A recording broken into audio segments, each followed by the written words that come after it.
با عرض سلام و خسته نباشی خدمت همراهان همیشگی. بله، کنترل صفر میزنیم. خب ما یه تصویر به این شکل داریم، تصویر چوبه. خب من میام یه لایه جدید باز میکنم، یه حالت تقریبا مکعب به همین حالت میگیرم، بعد شیفت F5 رو میزنم. حالا هر رنگی فرقی نمیکنه، زرد، جیگری، قرمز، آبی. حالا مثلا رنگ آبی میذارم اوکیش میکنم که میشه این.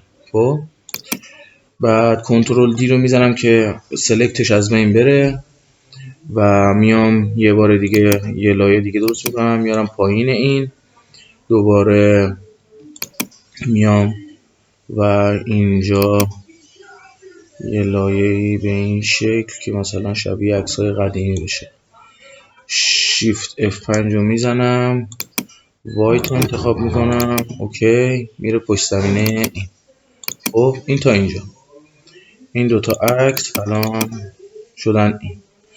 خب من میام چی کار میکنم؟ حالا یه عکسی،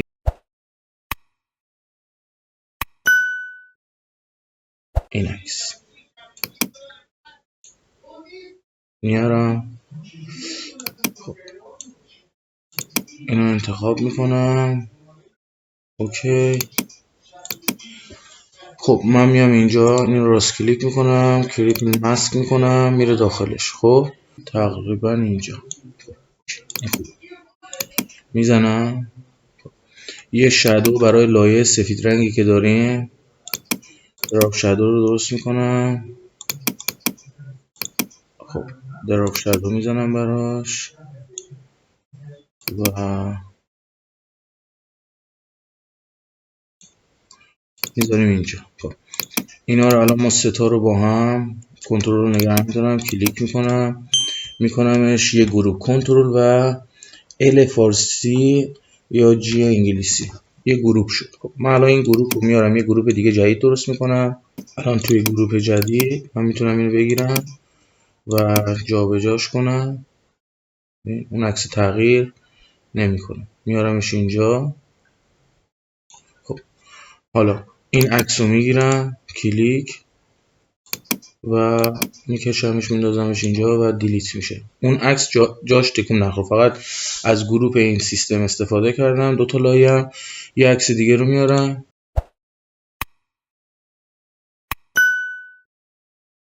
این عکس رو میارم میندازم اینجا، یه شیفت رو نگه میدارم، کوچیکش میکنم به اندازه این سایز این، بعد یه مقدار کوچیکتر میارم اینجا، یه مقدار از اینجا میکشم بالا و تاییدش میکنم.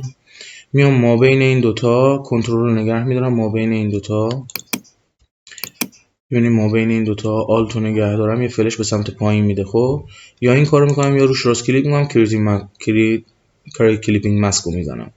زمانی که میزنم میره وارد این عکس میشه با همین حاشیه.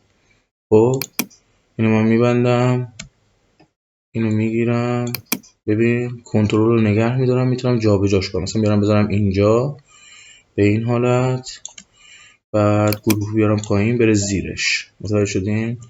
مثلا گروه یک رو انتخاب کنم، کنترل رو نگه دارم، بیارمش اینجا، کنترل تی بزنم، یه مقدار این حالت بهش فرم بدم، اپلای. خب بعد بیام این گروه رو انتخاب کنم،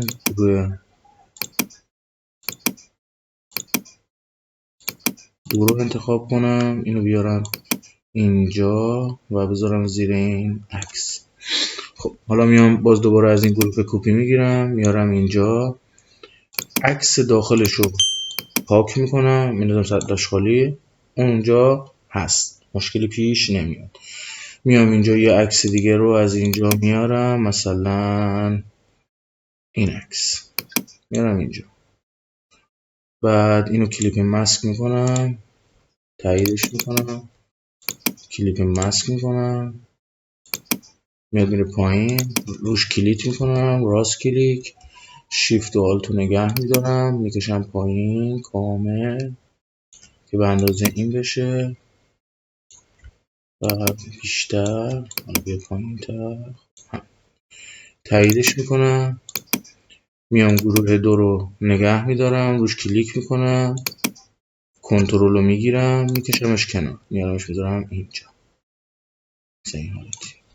اینو میارم میذارم رو راه زیری که بره زیر این. نکنید این حالتی 10 تا 5 تا 20 تا میتونه عکس بذاریم و یه کاور خوشگل درست کنیم و چاپش کنیم. این هم یکی از ترپندای ماسک بود که اینجا ما با این حرکت و کلیپ این ماسک انجام دادیم.